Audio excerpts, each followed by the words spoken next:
Hello दोस्तों, क्या हाल चाल। मैं भी बलराम शर्मा एक बार फिर आप लोगों का स्वागत करता हूं आपके अपने इस प्यारे से परिवार ऑफिशियल वीआईपी क्लासेस में। दोस्तों आज हम बात करेंगे 12th यूपी बोर्ड के लिए। प्रीवियस ईयर हम यहाँ पर करा रहे हैं आपके 2023 में जितने भी विद्यार्थी परीक्षा देने वाले हैं उन सभी के लिए हमारी ये तिरंगा सीरीज और जितना भी हम आपके लिए काम कर रहे हैं ये सभी बहुत ही ज़्यादा बेनिफिशियल होने वाला है। तो इस सब चीज़ों का लाभ लेने के लिए हमारे चैनल को सब्सक्राइब करते रहिए और बाकी के जितने भी आपके साथ के पढ़ने वाले बच्चे उन सभी से शेयर जरूर कीजिए। तो दोस्तों यहाँ पर हमने स्टार्ट कर रखा है अपने 2020 का सॉल्व पेपर, जहाँ पर मैं आपको एक एक चीज़ें सोल्व कराता हूँ। ठीक है, तो जैसा कि मैंने आपको बता रखा है कि सारे के सारे क्वेश्चन आप पहले घर से लगा कर लेके आएंगे और उसके बाद जो जो डाउट्स होंगे इस वीडियो को आप देखेंगे। जो टॉपिक आपका हो चुका होगा उसको फॉरवर्ड कर देंगे, आगे अपना देखना स्टार्ट करेंगे। ठीक, चलें आज हम बात करेंगे सेट नंबर 2 का 2020 का है ये और पार्ट नंबर 3। जैसा कि मैंने आपको बताया हर पेपर को हमने 3 पार्ट्स में डिवाइड किया है। ठीक है, क्योंकि एक एक क्वेश्चन मुझको सोल्व कराना पड़ रहा था। जो क्वेश्चंस दोबारा रिपीट होंगे उनको मैं दोबारा नहीं कराऊंगा, उसको मैं बता दूंगा कि इस नंबर के लेक्चर में मैंने आपको करा दिया था। ये लेक्चर नंबर यहाँ पर आपके कंटिन्यूअस चलते रहेंगे। ठीक है बेटा जी, चलिए देखते हैं जरा आगे की बात करते हैं। नेक्स्ट क्वेश्चन की अगर हम बात करें, देखें जरा लास्ट टाइम हमारे क्या क्वेश्चंस हो गए थे। वर्क डन मैंने आपको करा दिया था, ये था क्वेश्चन नंबर आपका, हाँ दीदरू का वर्क डन यहाँ पर पूछा गया था कार्य। 6 नंबर का क्वेश्चन आपका हो गया था। अब यहाँ से आगे की अगर हम बात करें तो बात आ जाता है क्वेश्चन नंबर 7 और 7वें क्वेश्चन में 7वें नंबर के क्वेश्चन में पूछा क्या गया है। क्वेश्चन को बहुत ध्यान से समझेंगे। देखें एग्जाम में आपके ऐसे ही क्वेश्चन एग्जैक्ट पूछे जाते हैं जैसा इसमें पूछा गया है। सिद्ध कीजिए कि एक समान त्रिज्य चुंबकीय क्षेत्र में धारावाही कुंडली का आरोपित बल युग्म कितना है। टॉय बराबर NBNIAB होता है जहां प्रतीकों के सामान्य अर्थ हैं। 5 नंबर में क्वेश्चन आपसे पूछा गया। कितने मार्क्स में पूछा गया? 5 नंबर में ऐसे ऐसे क्वेश्चन आ रहे हैं। तो बेटा जी और क्या करेंगे आप, अथवा में है, एक अथवा में क्वेश्चन और दे रखा है, पहले इसको कर लेते हैं फिर मैं आगे कराऊंगा। ठीक है, एग्जाम में आपको एक ही करना होगा जहां पर अथवा लगा हुआ होगा। चलिए बात करते हैं, हमको निकालने बल युग्म है ना, टॉय बराबर NIAB। चलिए जी क्वेश्चन नंबर 7 का सॉल्यूशन यहां पर देखने को मिलता है। ठीक है, चलिए तो देखना जरा। सबसे पहले हम एक काम करेंगे यहां पर क्या कि माना एक आयताकार लूप ले लेते हैं जिसके ऊपर हम बात करेंगे, जिसको मैं बोल देता हूं PQRS। एक समान चुंबकीय क्षेत्र B में रखी है। इतनी बात समझ में आ रही है कि नहीं आ रही? क्लियर बात समझ में आ रही है। और इस लूप में याद रखना धारा I प्रवाहित हो रही है, धारा I प्रवाहित है। क्लियर बात समझ में आ रही है कि नहीं आ रही है? देखना जरा, अगर मैं लूप की बात करूं तो लूप आपको कैसा दिखाई देगा। और कलर का बात करते हैं यहां पर, चलो कोई नहीं, इसलिए मैं आपको बता देता हूं। देखें जरा, जैसे कि अगर मैं बताऊं कि ये आपके पास एक मैग्नेटिक फील्ड है,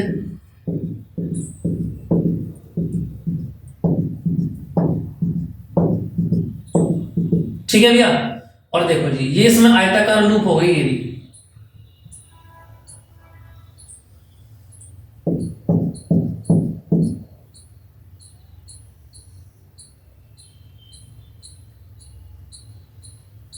ये PQR और S।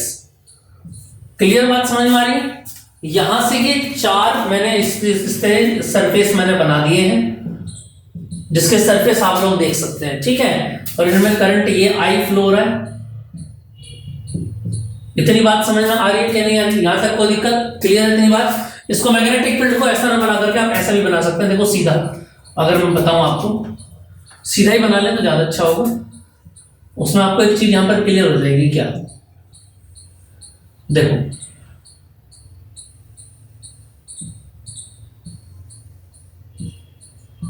ये मैग्नेटिक फील्ड लाइंस यहां से जा रही है,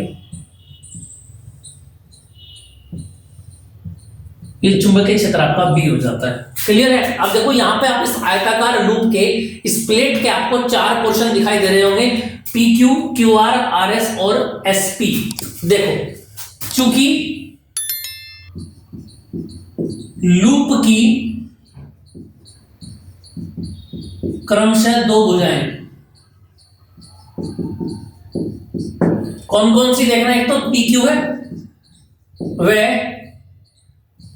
SR चुंबकीय क्षेत्र की दिशा में है। चुंबकीय क्षेत्र, ये देखो मैग्नेटिक फील्ड लाइंस जिस दिशा में है उन्हीं के तो समांतर है, चुंबकीय क्षेत्र की दिशा में है अथवा समांतर है, इसलिए इन पर कोई बल कार्य नहीं करेगा, इनके ऊपर कोई भी यहां पर बल लगने वाला नहीं है। और ये बात समझ में नहीं भाई, इनके ऊपर कोई बल यहां पर नहीं लगेगा, क्यों? क्योंकि इनके समांतर है और इन्हीं के साथ में फ्लो हो रहा है, तो कोई बल लगने वाला नहीं है। लेकिन फ्लो के अपोजिट डायरेक्शन में जो भुजाएं हैं, ये वाली और ये वाली, इन पर बल कार्य करेंगे। क्लियर बात समझ में आ रही है कि नहीं आ रही?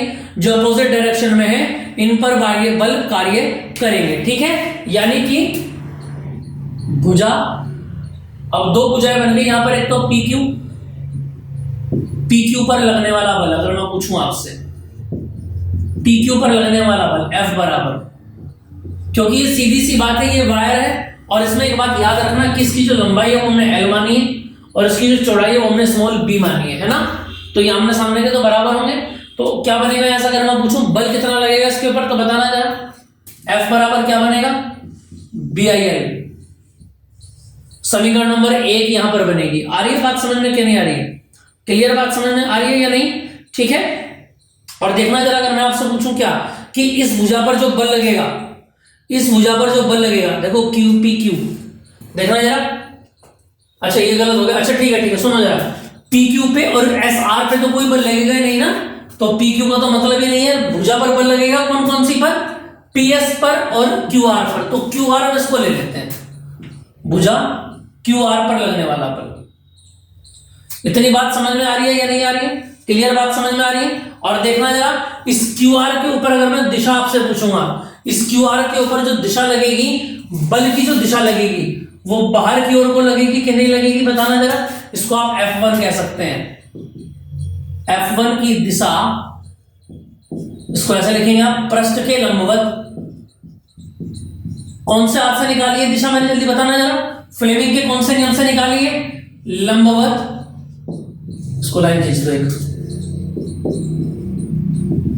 बाहर की ओर होगी। भाई मैंने आपको बताया था बल की और चुंबकीय क्षेत्र दोनों की दिशाएं आप निकाल सकते हैं। कैसे बताया था मैंने? आप लोग फेसबुक चलाते हैं ना, तो मैंने आपको क्या बताया था? आपको क्या याद रखना है? FB। 2 पॉइंट आपको याद रखना है, मैं फिर बता रहा हूं। बड़े ही मजेदार तरीके से मैंने इसको तैयार किया है और ये मेरा खुद का कंसेप्ट है, मैं आपको बता देता हूं कैसे। देखो याद कैसे रखना है। आपके पास क्या चलाते हैं? फेसबुक चलाते हैं, फेसबुक को शॉर्ट कहते हैं FB। तो कहने का मतलब ये हुआ, इस लेफ्ट हैंड पे कौन है? F है, याद रखना। लेफ्ट पे कौन है? F है, और राइट पे कौन है? B। तो FB, यानी लेफ्ट हैंड पर कौन है? F लिखा हुआ है ना, FB तो याद रहेगा ना। लेफ्ट हैंड पे F है, यानी फ्लेमिंग के बाएं हाथ के नियम से, लेफ्ट हैंड रूल से हम किसकी दिशा निकालेंगे? F की दिशा निकालेंगे, हमेशा याद रखेंगे आप। और राइट हैंड पर कौन लिखा हुआ है? B। FB, B लिखा हुआ है। तो राइट हैंड से यानी सीधे हाथ के नियम से, दाएं हाथ के नियम से किसकी दिशा निकालेंगे बेटा जी? B की दिशा निकालेंगे। यहां पर हमको बल की दिशा निकालनी है, B तो हमको पता है। तो फ्लेमिंग के किस नियम का रूल लगेगा? बाएं हाथ का नियम। और बाएं हाथ का नियम क्या है? FBI। याद आ रहा है कि नहीं आ रहा है? F कि आपके फ्लेमिंग के दाएं हाथ का नियम, बाएं हाथ का नियम क्या है? फिर दोबारा सुन लो, फ्लेमिंग के बाएं हाथ का नियम क्या है? मैंने बताया FB। तो F की दिशा निकलेगी और नियम क्या है? अंगूठा, मध्यमा और तर्जनी। सुनते रहे ना, अंगूठा, तर्जनी, ये पहली फर्स्ट फिंगर जो होती है, और मध्यमा जो होती है, इन तीनों को एक दूसरे के क्या कर दें? परपेंडिकुलर कर दें। यानी ये भी 90 डिग्री का कोण, देखो ये भी 90 डिग्री का कोण और यहां पर भी 90 डिग्री का कोण। तो तीनों के तीनों कैसे हो गए? एक दूसरे के लंबवत हो गए, परपेंडिकुलर हो गए, है ना। तो याद रखना FBI। B और I को सेट कर दो और ये अंगूठा जिस दिशा में होगा ये F की दिशा होगी। यही फ्लेमिंग का किसका नियम है? बाएं हाथ का नियम है। एक सवाल ये भी पक्का हो गया आपके हाथ से, है ना। देखो इस पॉइंट पर निकालना, तो इस पॉइंट पर आ गए, यहां पर हम खड़े हुए हैं, समझ लो। लगाओ उस पॉइंट के ऊपर। B कहां है? ये लो जी। और I कहां? देखो करंट कहां जा रहा है? नीचे जा रहा है। ये करंट FBI, सुनते रहे ना, FBI। B इधर जा रहा है तो B इस दिशा में हो गया। I नीचे जा रहा है तो I को पकड़ के नीचे कर दो। अंगूठा कहां है बोलो? बाहर की दिशा में है कि नहीं है? अंगूठा बाहर की दिशा में है कि नहीं है? यानी F1 की दिशा क्या हो गई बोलो? बाहर की ओर हो गई। आई बात समझ में? तो पृष्ठ के लंबवत कैसी हो जाएगी? बाहर की ओर हो जाएगी। और इसके विपरीत अगर मैं बात करूं, सिमिलरली इसमें लिख सकता है इसी प्रकार, थ्योरी कम से कम लिखनी है, याद रखना। इसी प्रकार अगर मैं पूछूं दूसरी भुजा पीएस, अगर मैं दूसरी भुजा पूछूं पीएस पर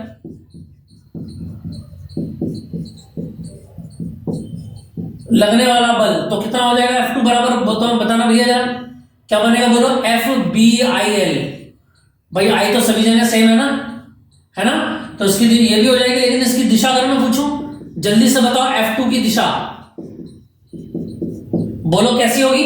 यहां पर आ जाओ फिर दोबारा से। फ्लेमिंग के किसका निकालना है आपको? Right hand rule, left hand rule से F की दिशा निकालिए। बोलो FBI। मैंने आपको बताया था कि जो आई कहां ऊपर को है, आई ऊपर को है ना, तो ये कहां चलेगी बोलो? FB। बी तो इसकी दिशा में हो गया, बी तो इधर को जा रहा है, आई कहां ऊपर है? ये लो जी आई ऊपर हो गया। तो अंगूठा कहां जा रहा है? अंदर को जा रहा है। यानी कैसी बनेगी बोलो? लंबवत, लंबवत भीतर की ओर होगी। आई बात समझ में नहीं? यानी इसकी दिशा कहां चली जाएगी बोलो? अंदर की तरफ को चली जाएगी। अब कहने का मतलब ये है बेटा जी, देखो इसके PQ पे कोई बल नहीं लगेगा, चलो, और SR पर कोई बल नहीं लगेगा, तो सीधी सी बात है इन दो को आप छोड़ दो। बात करेंगे इन दो की। जब इन दो पर बल, ऐसे समझ लो आप, ये ऐसे है पृष्ठ, समझ में आ रही है कि नहीं आ रही है? ये ऐसे पृष्ठ है। इतनी बात समझ में आ रही है आपको? यानी इतनी क्लियर बात समझ में आ रही है? अब देखो यहां से एक बात ध्यान रखना, क्या F1 यहां पर लग रहा है बाहर को, और यहां पर लग रहा है F2 अंदर को। जब इसको बाहर को खींचोगे और इसको अंदर को खींचोगे, तो खींचना, जब इसको बाहर खींचोगे तो ये ऐसा होगा कि नहीं होगा? और आप ऊपर से देख रहे हैं तो आपको ऐसा दिखाई देगा। ये क्लियर बात समझ में है कि नहीं है? यानी इस पार्टिकल पर अगर आप फोर्स लगाएंगे in the opposite direction, then we will find that the structure that is PS and QR that is reflect in this way. Now F1 बाहर एग्जिट करेगा और F2 अंदर एग्जिट करेगा, तो ये ऐसा हो जाएगा कि नहीं हो जाएगा? लेकिन अगर आप ऊपर से देखेंगे तो कैसा दिखाई देगा आपको? ये ऐसा दिखाई देगा। भाई इसको बाहर निकाल के तो यहां से बाहर थोड़ी खींच दूंगा मैं बताओ जरा भाई, इसे कैसा करना है? इसको यहां थोड़ी दिखा सकता हूं मैं, इसलिए हम कैसा दिखाते हैं इसको बच्चा जी? हम इसको ऐसा दिखा देते हैं, रिफ्लेक्ट करके ऊपर से देख रहे हैं हम इसको, ड्रोन से देख रहे हो, ऐसा समझ लो आप, ठीक है? तो ड्रोन से जब आप इसको ऐसा करेंगे तो ऐसा दिखाई देगा। यानी कहने का मतलब ये है, ये पार्टिकल क्या होगा? हल्का सा डिस्ट्रैक्ट हो जाएगा। और डिस्ट्रैक्ट किस तरीके से होगा अगर मैं बोलूं आपसे? देखना जरा,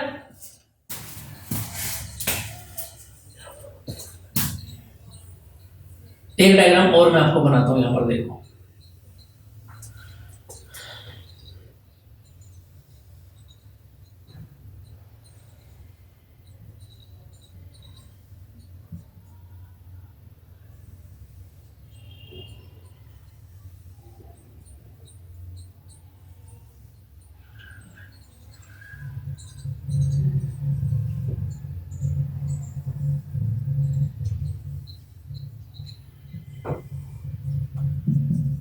ये मैग्नेटिक फील्ड की डायरेक्शन सेम रहेगी कि नहीं रहेगी? बताना जरा। सेम रहेगी, बिल्कुल ऐसे ही। अब देखना जरा, यहां से ये F1 लगा और ये F2 लगा। इस वाले पॉइंट को आपने N कह दिया और इस वाले पॉइंट को आपने M कह दिया। यहां तक कोई दिक्कत किसी को? चलो, ये कौन सी वाली है? ये B है।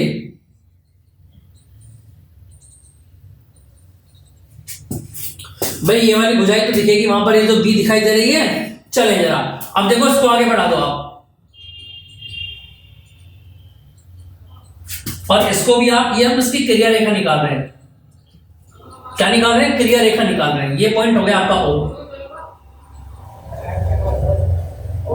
और ये एंगल बन गया थीटा। थीटा कोण से तो घुमाना है ना आप लोगों को। आ रही है कि नहीं आ रही है बात समझ में? इतनी बात क्लियर आ रही है ना? अब देखो, अगर मैं आपसे बोलूं क्या, देखो चूंकि F1 व F2 दोनों परिमाण में समान है, दोनों के दोनों BIL है ना, परंतु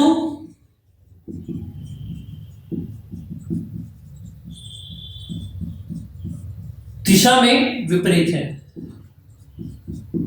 अतः परस्पर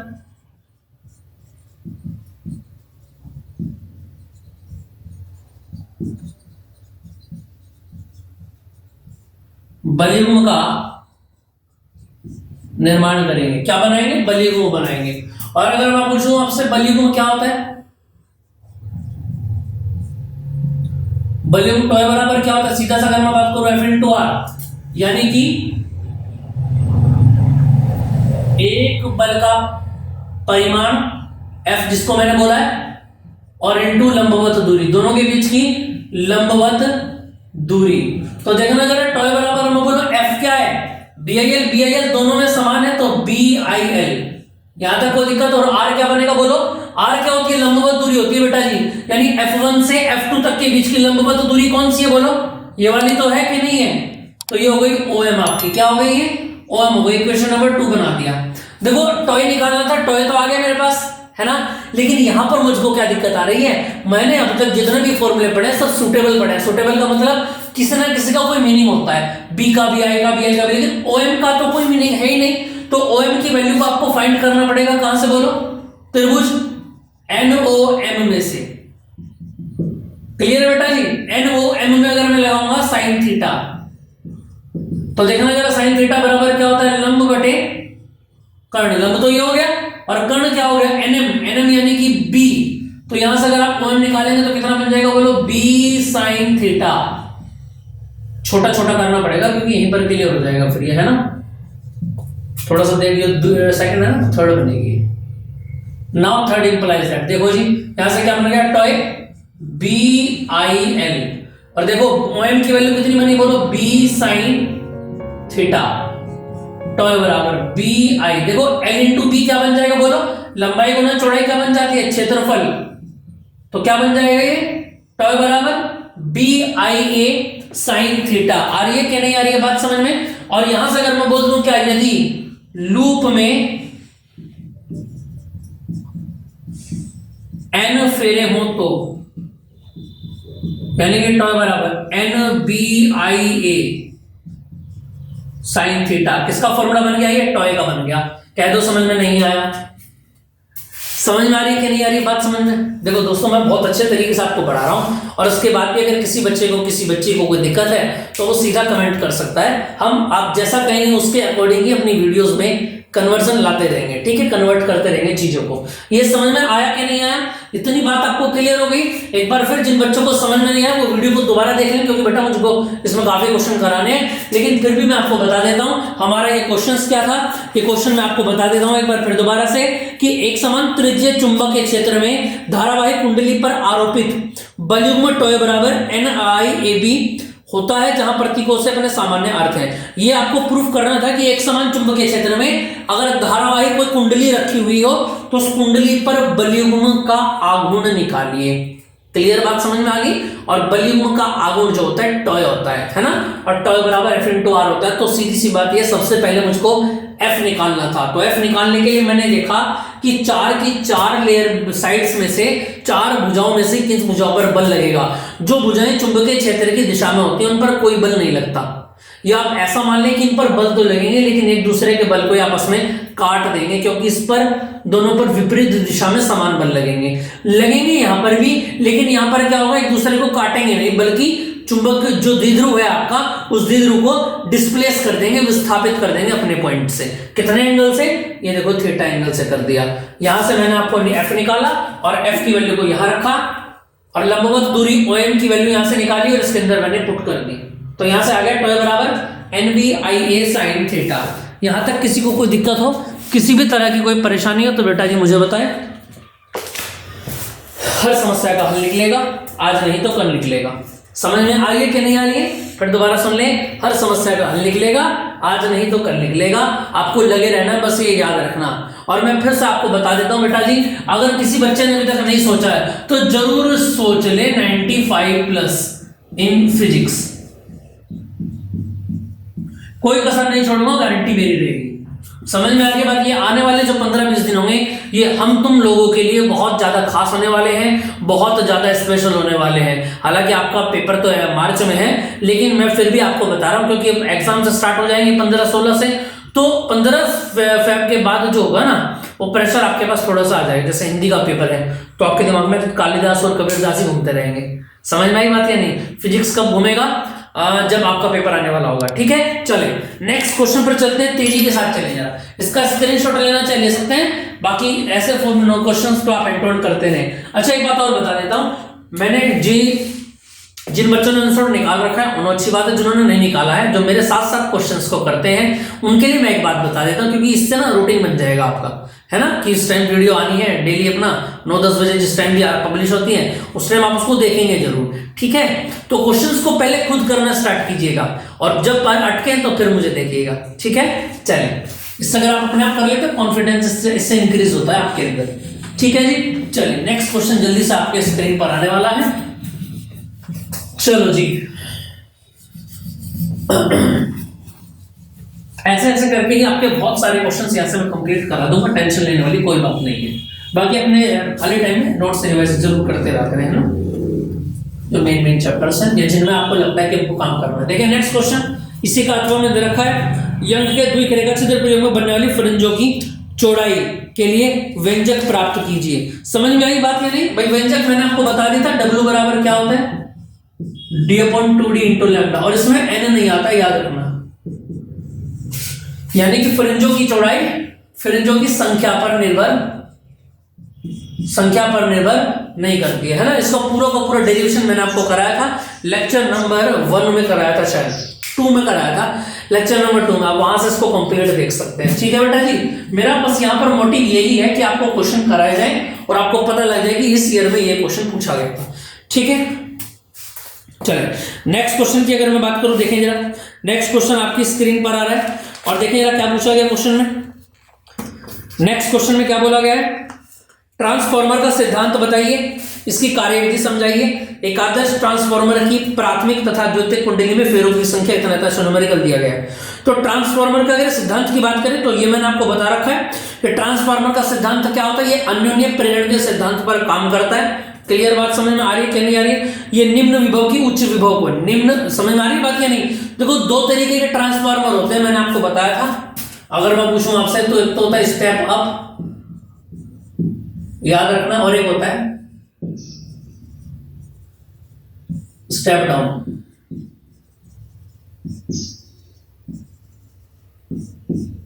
स्टेप अप बताया था और स्टेप डाउन बताया था। आ रही है बात समझ में, नहीं आ रही? क्लियर बात समझ में आ रही है कि नहीं आ रही है? ये बताया था ना मैंने आपको, है ना। तो ये स्टेप अप और स्टेप डाउन, ये स्टेप अप क्या करता है, जो वोल्टेज को बढ़ा सके, है ना, और स्टेप डाउन जो वोल्टेज को घटा सके। क्लियर बात समझ में आ रही है नहीं आ रही है? अन्योन्य प्रेरण के सिद्धांत पर ये कार्य करता है, अन्योन्य प्रेरण, इसका मैंने करा रखा है, इसको पढ़ लेना आप एक बार फिर। और इसका डायग्राम बहुत सिंपल सा मैंने आपको बताया था।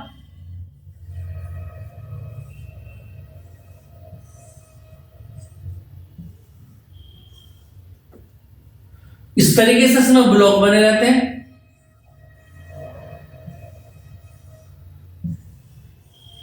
इसको देख लेंगे भैया जी आप, लेक्चर नंबर 3 में मैंने कराया था, लास्ट वाले फर्स्ट जो सेट था।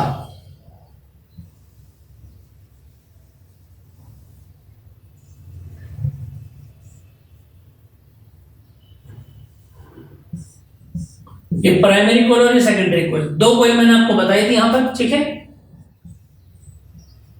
एक प्राइमरी होता है और एक सेकेंडरी होता है। क्लियर बात समझ में आई कि नहीं है? और इसके लिए मैंने आपको परिणय अनुपात भी मैंने आपको बता दिया था, अगर आपको याद होगा तो मैंने क्या बताया था आपको, ES/EP इक्वल टू NS/NP। ये प्राइमरी प्राथमिक कुंडली है और ये द्वितीयक कुंडली है ना। और ये किसके बराबर होता था, R के बराबर होता था। यही फॉर्मूले पर न्यूमेरिकल पूछा जाता है। ठीक है, देखो क्वेश्चन में जो क्वेश्चन दे रखा है वो इसी के ऊपर दे रखा है। ये क्वेश्चन मैं आपको बता देता हूं, देखिए जरा और क्या दे रखा है इसमें। इन्होंने क्वेश्चन में बता रखा है कि प्राथमिक और द्वितीयक कुंडली में फेरों की संख्या 1100 और 110 है। फेरों की संख्या यानी कि NP और NS 1100 है और कितना है 110। ठीक है, और प्राथमिक कुंडली में क्या बताएगा, प्राथमिक कुंडली में सप्लाई वोल्टेज 220 है,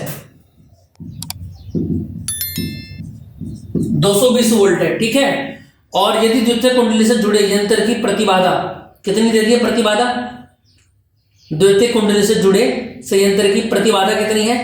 220 है। ZS बराबर 220, ठीक है, ओम दी गई है। और पूछा है क्या प्राथमिक कुंडली द्वारा ली गई धारा का मान बताइए, IS।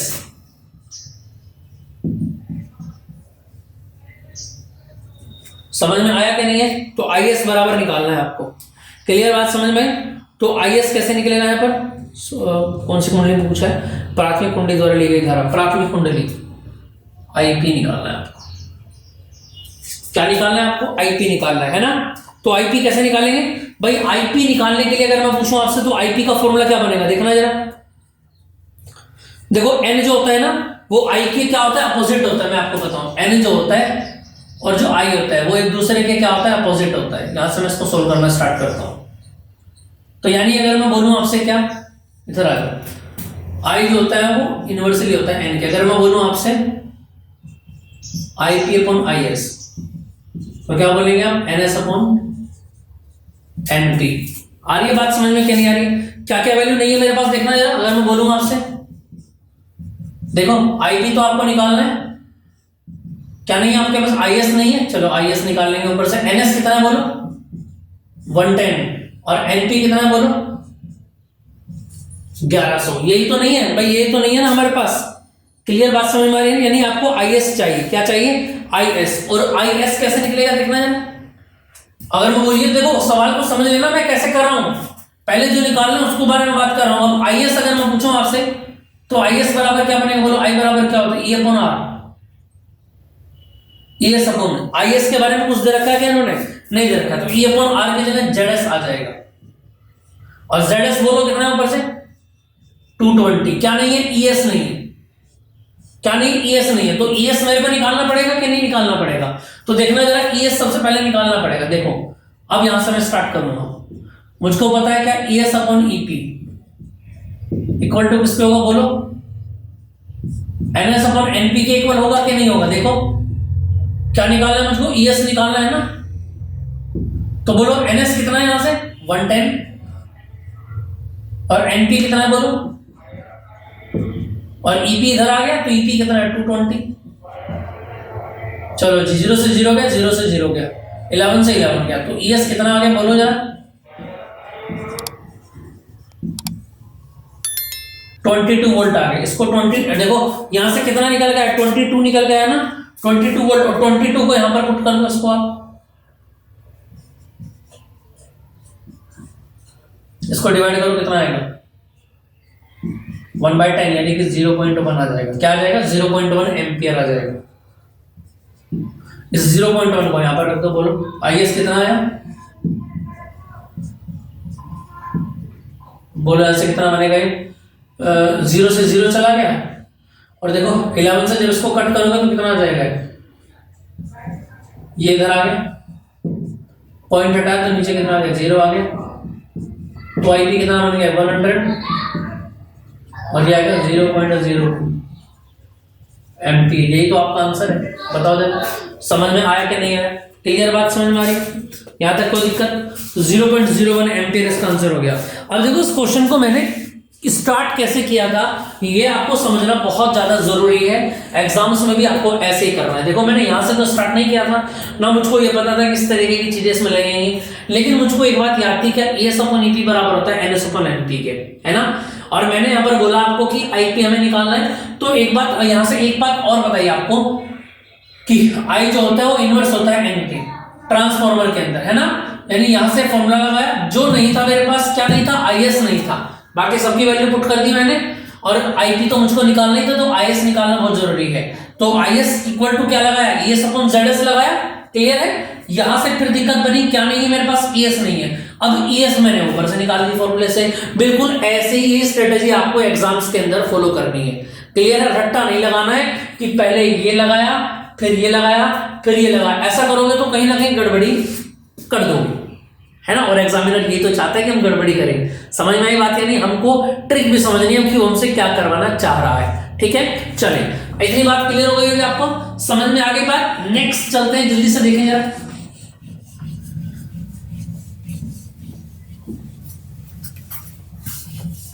ये डायग्राम्स की प्रैक्टिस आप करते रहेंगे बार बार, ठीक है।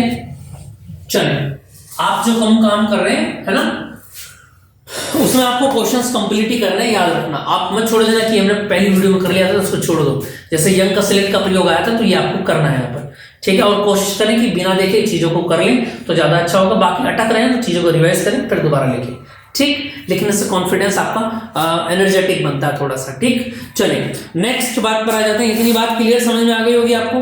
अब बात करते हैं, अथवा में क्वेश्चन और पूछा गया है कि एल लंबाई की तांबे की छड़ है ना, बी तीव्रता वाले एक समान चुंबकीय क्षेत्र में ओमेगा कोणीय वेग से घुमाई जा रही है। ये लो जी, ये छड़ हो गई हम।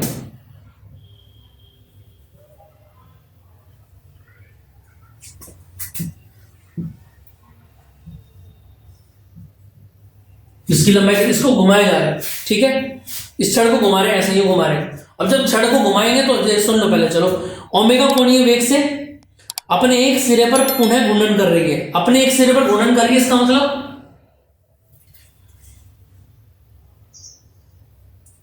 कुछ इस तरीके की शेप यहां से लेकर के बनेगी।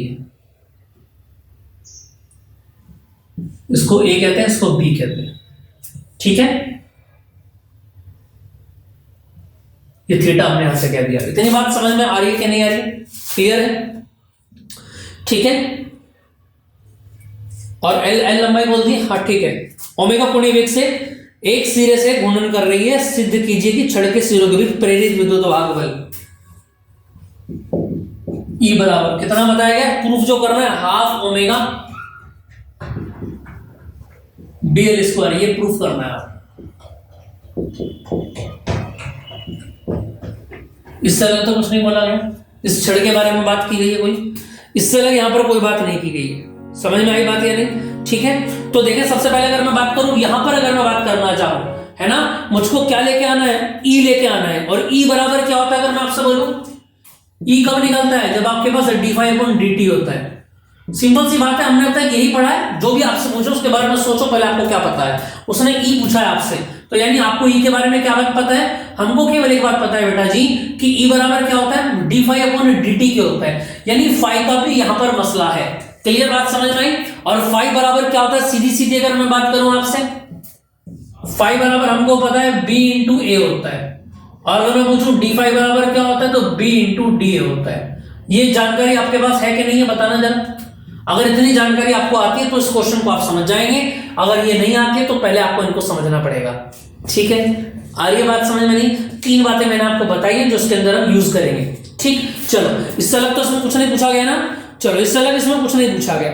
सबसे पहले अगर मैं बात करूं, क्या माना, देखो यहां पर एक काम कर लेते हैं। माना dt समय में छड़ d थीटा कोण से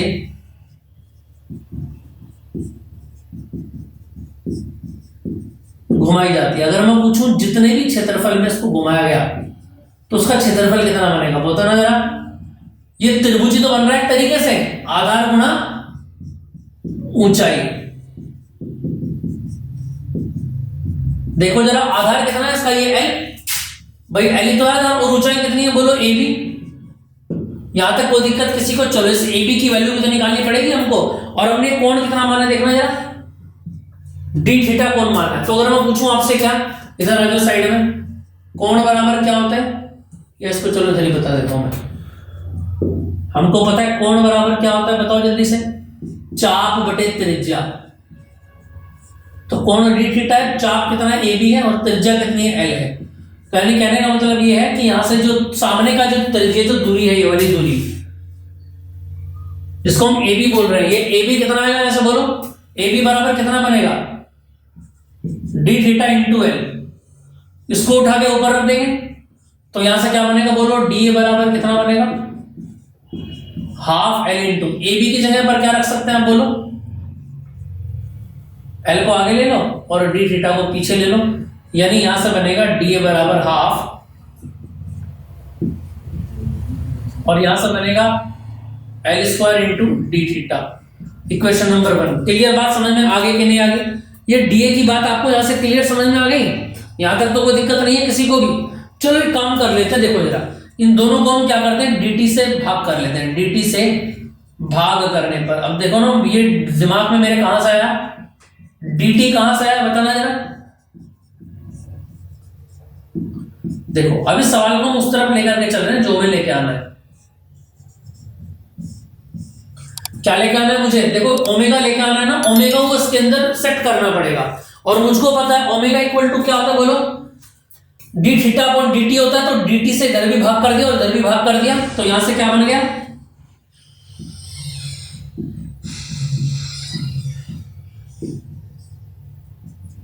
डी थीटा अपॉन dt क्या बनेगा बोलो, ओमेगा बन गया। इतनी बात समझ में आ गई। तो ये डी अपॉन dt क्या बन गया, half L square into omega. इस बात को यहीं पर रोक दो, इस इक्वेशन को फर्स्ट बनाओ।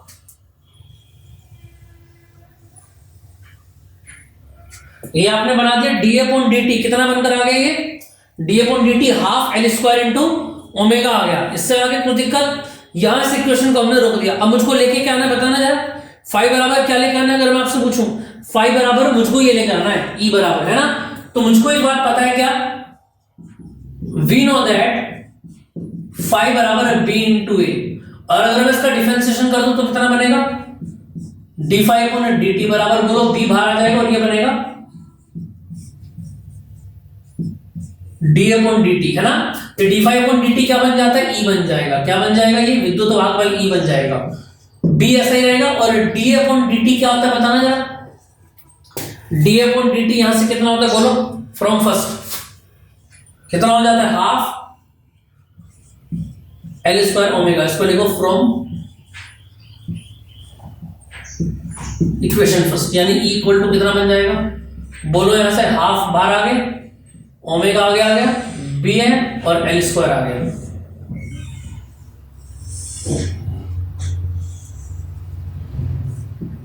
आई बात समझ में आई, इतनी बात क्लियर हुई कि नहीं। तो कितना आ गया आपका बेटा जी, यहां से अगर छड़ के भी पूछा जाएगा तो half omega B L square. Clear है बात समझ में नहीं। यहां तक किसी को भी कोई दिक्कत हो तो बताएं जल्दी जरा, इसको जल्दी से एक बार रिवाइज करें।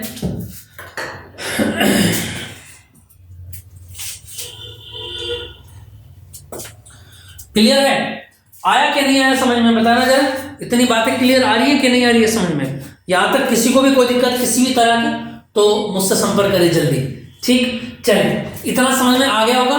नेक्स्ट क्वेश्चन पर चलते हैं। कुछ अच्छे सवाल आप लोगों का इंतजार कर रहे हैं, ठीक है। अच्छे का बचत के लास्ट की क्वेश्चन बचता है। 8th तो हमने पूरा कर दिया ना, कंप्लीट हो गया ना।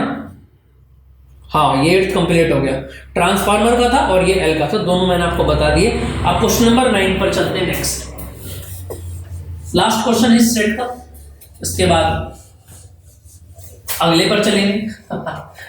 ठीक है चलो जी नेक्स्ट पर चलते हैं।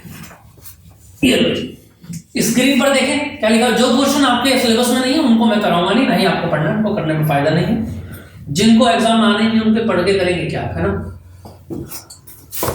अब ऐसा तो है नहीं कि आपको ज्यादा एक्स्ट्रा नॉलेज लेनी है, इतने बड़े विद्वान तो तुम लोग मुझे लगता नहीं होंगे। भैया बस वही बता दो, तुम्हारा बस ना चले, नहीं तो तुम्हारा बस तो ऐसा चले कि तुमको पेपर ही दे देना तो तुम पेपर को ही चट कर जाओगे, ठीक। चले चलो देखें, क्वेश्चन आपके सामने स्क्रीन पर दिया गया है, देखो जल्दी से क्वेश्चन को पढ़ो एक बार। क्या बोला गया, देखो नेक्स्ट क्वेश्चन में क्या बोला गया। क्वेश्चन में पूछा गया है कि ट्रांजिस्टर क्या है, निवेशी तथा अभिलक्षणी वक्र प्राप्त करने के लिए उभयनिष्ठ उत्सर्जक विन्यास में पीएनपी, अच्छा उभयनिष्ठ उत्सर्जक विन्यास आपको बताना है, पीएनपी ट्रांजिस्टर का परिपथ आरेख बनाकर व्याख्या कीजिए, ठीक है। देखो ट्रांजिस्टर क्या होता है मैं आपको बताता हूं।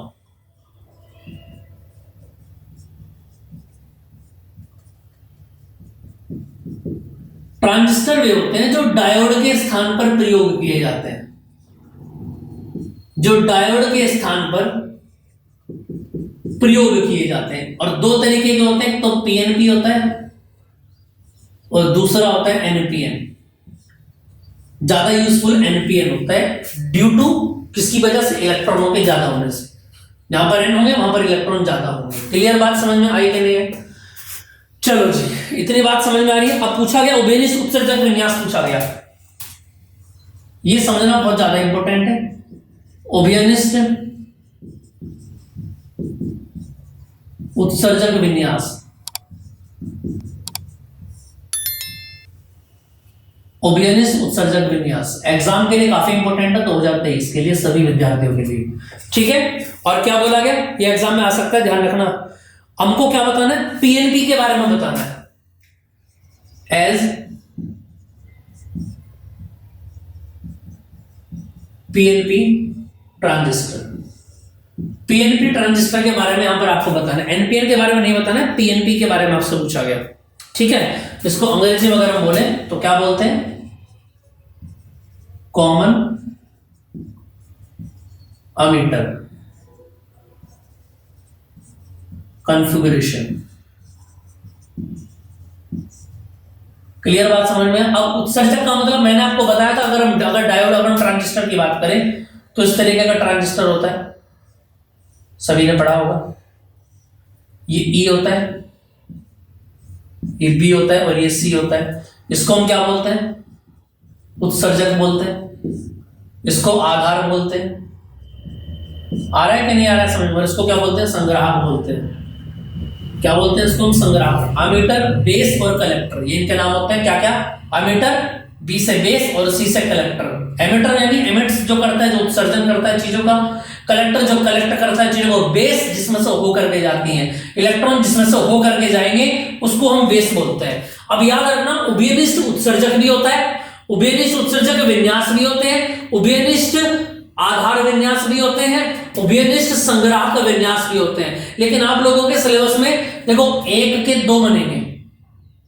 कैसे देखो, उभयनिष्ठ उत्सर्जक पीएनपी भी होता है और एनपीएन भी होता है। उभयनिष्ठ आधार पीएनपी भी होता है, एनपीएन भी होता है। उभयनिष्ठ संग्राहक पीएनपी भी होता है, एनपीएन भी होता है। तो 2 2 4 और 2 6 हो गए। लेकिन आपके सिलेबस में केवल एमीटर ही है जहां तक मैंने नोट किया है, और इसी के ऊपर क्वेश्चंस आते हैं। तो आपको केवल यही समझना कि उभयनिष्ठ उत्सर्जक है क्या, ये उभयनिष्ठ उत्सर्जक है ना।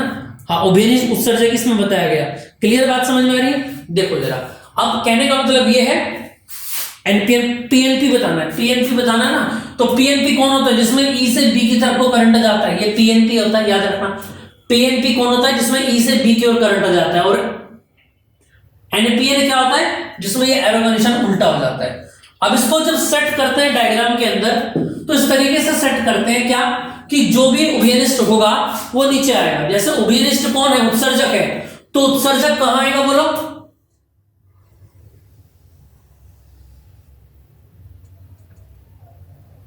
उभयनिष्ठ उत्सर्जक है, ई है ना, यानी उत्सर्जक ई है, तो ई कहां पर आएगा बोलो, नीचे आएगा। यानी कहने का मतलब ये है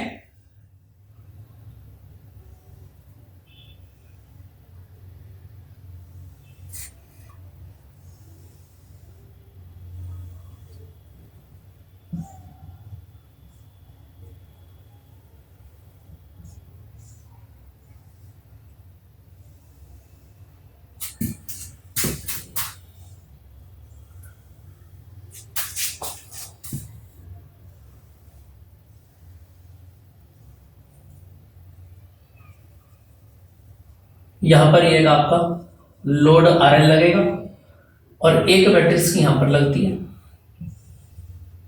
ये मैं भी आपको बताऊंगा कैसे कैसे बैटरीज यहां पर जुड़ेगी, और एक बैटरी यहां पर जुड़ेगी।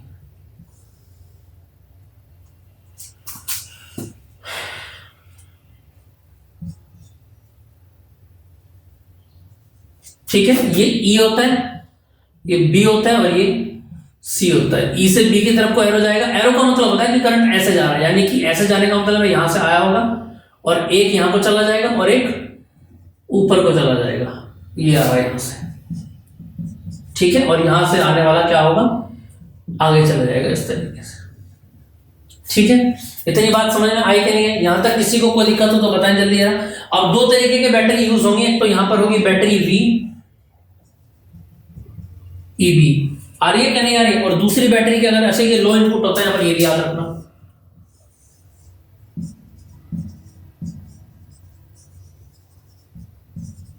लो इनपुट एसी लगा हुआ होता है। क्लियर बात समझ में आ रही? और ये पूरा का पूरा जो सर्किट होता है वो इनपुट सर्किट होता है। कौन सा सर्किट होता है,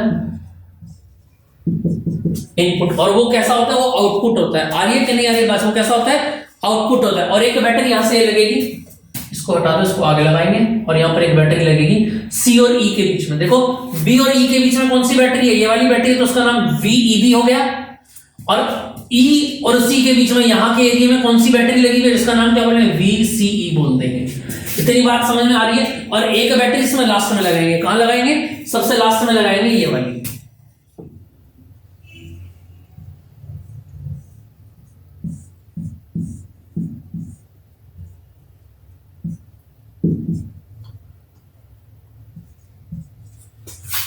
यहां तक कोई दिक्कत किसी को, किसी भी तरह की कोई दिक्कत हो तो बताओ जल्दी जरा, ठीक है। और यही आपका बनेगा हाई वोल्टेज,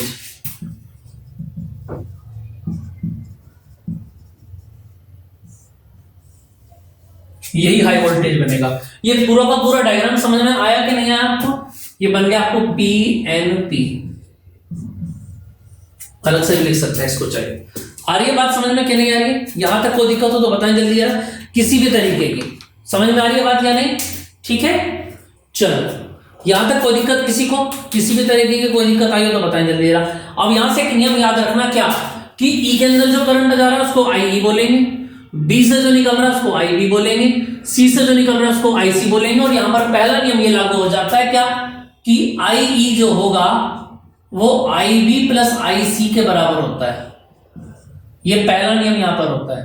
समझ में आ रही है कि नहीं आ रही है बात समझ में, इसको थोड़ा छोटा कर देते हैं कि यहां पर लिखा जाएगा।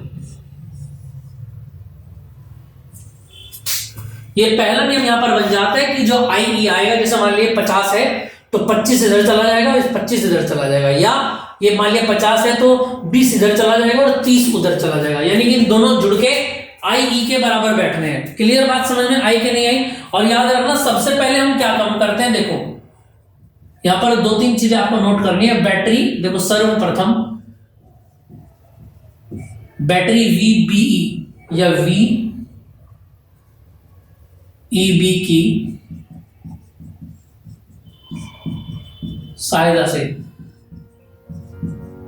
उत्सर्जक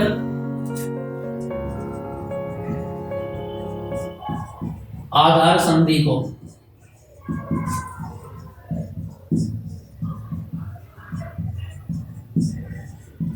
अगर अभिनत में रखते हैं, जिससे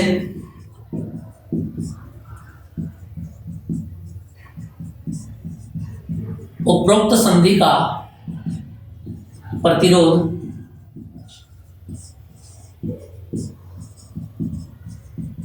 कम हो जाता है, तथा उधर वाली कौन है,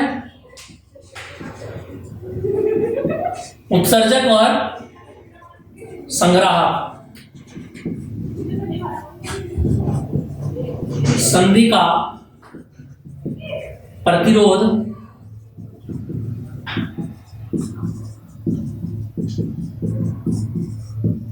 अधिक हो जाता है।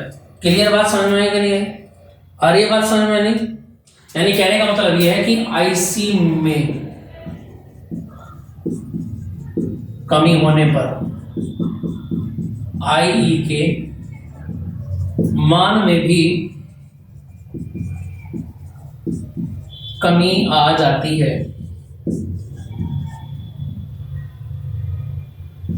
समीकरण 1 से क्लियर बात समझ में नहीं। ए के अनुसार क्या है, बी में जो करंट जाएगा वो बहुत ही कम होता है, यानी अगर IC के मान में परिवर्तन होगा तो याद रखना ये जो IC के मान में परिवर्तन होगा तो याद रखना IE के मान में भी डायरेक्ट परिवर्तन हो जाएगा, क्योंकि इस IC का डायरेक्ट कनेक्शन किससे होता है, IE से होता है। ये तो नाम मात्र का करंट है जो साइड में निकाल दिया जाता है। क्लियर बात समझ में आ रही है कि नहीं आ रही है। अब यहां से एक बात ध्यान देनी बहुत जरूरी है, क्या लोड RL में कौन सी धारा जा रही है, देखना जरा स्क्रीन पर रखना अपनी निगाहें। लोड RL पर कौन सी धारा जा रही है, IC RL के अंदर, तो यहाँ का विभवांतर क्या बनेगा, IC इंटू RL बनेगा, सीधी सी बात है। और देखना जरा यहां से अगर मैं लोड की बात करूं तो अगर मैं देखो यहां से अगर मैं बोलूं आपसे कि VCE और VCC कब बराबर होंगे, भाई सुनो ध्यान से, ये वाला वोल्टेज जो है VCE और ये वाला वोल्टेज VCC, ये दोनों बराबर है क्या, बताना जरा जल्दी से बताएं, थोड़ा सा खुद का भी लगाएं, है ना।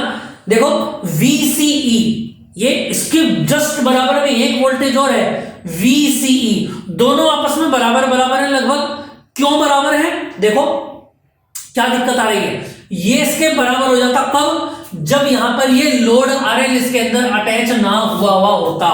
देखो यहां का जो वोल्टेज है, अब वो जो वोल्टेज यहां पर आएगा तो कुछ वोल्टेज इसके अंदर बट जाएगा कि नहीं बट जाएगा? यानी कहने का मतलब ये हुआ कि VCE VCC के बराबर होगा कब? जब इस VCC में से ये वोल्टेज हट जाएगा। बताओ जरा, अगर मैं ये इसके बराबर कब होगा? जब इसमें से रिलीफ हो जाएगा कौन? बोलो, IC इंटू RL। ये भी V बराबर IR ही तो होता है। ये भी बन गया कि नहीं बन गया? समीकरण नंबर 2 बन गई। क्लियर बात समझ में आई कि नहीं आई? यानी कहने का मतलब ये हुआ कि IC के मान में परिवर्तन करने से VCE के मान में तुरंत परिवर्तन हो जाएगा। क्लियर बात समझ में आई कि नहीं आई? आगे बात समझ में आई बात कि नहीं? तो यानी कहने का मतलब है IC के मान में परिवर्तन करेंगे तो VCE के मान में भी परिवर्तन हो जाएगा। अतः इसका रिजल्ट ये निकलेगा क्या? VCE के मान में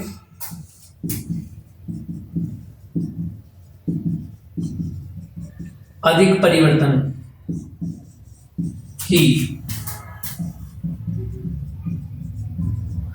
परिवर्तन ही उत्सर्जक उभयनिष्ठ, ऐसे लिखो, उभयनिष्ठ उत्सर्जक विन्यास की उपलब्धि है। यानी ये उपलब्धि प्राप्त करने के लिए हमने इसको इस फॉर्म में ऐड किया है। क्लियर आई बात समझ में नहीं? यहां तक की बात समझ में आ जाती है? चले बेटा जी, ये यहां पर क्लियर हो जाता है। ये आपका क्वेश्चंस भी यहां पर कंप्लीट हो जाता है। इससे अलग इसके अंदर कुछ पूछा नहीं गया है। ठीक है, इससे अलग तो इसमें कुछ नहीं पूछा गया। नेक्स्ट बात कर लेते हैं, जेनर डायोड क्या होता है, इसका चिन्ह निरूपित कीजिए। ये आपके सिलेबस में है नहीं तो इसको करने की कोई जरूरत यहाँ पर है नहीं। पढ़ा दूंगा लेकिन जरूरत ही नहीं है तो क्या करें, है ना? जरूरत के हिसाब से सारी चीजें होती हैं। ठीक, सिलेबस में नहीं है तो अच्छी बात है। और इस चैप्टर में से तो काफी चीजें आपके सिलेबस में नहीं है तो आपको आराम हो सकता है। मेन 3-4 चीजें हैं, जो सोलर सेल हो गया, फोटो डायोड हो गया, है ना? ये इस तरीके की चीजें आपको याद रखनी है। ठीक है बेटा जी, चलो तो आज की वीडियो ये कंप्लीट हो जाती है बेटा जी। और कमेंट में जरूर लिखें आपको हमारी वीडियोस कैसी लग रही। जो बच्चे रेगुलर हमारी वीडियोस देख रहे हैं वो कमेंट जरूर करें और जरूर बताएं हमको मैसेज करके कि हमारा कंटेंट आपको कैसा लग रहा है और क्या बेहतर आपकी तैयारी हुई है हमारी इस कोशिश से। जय हिंद।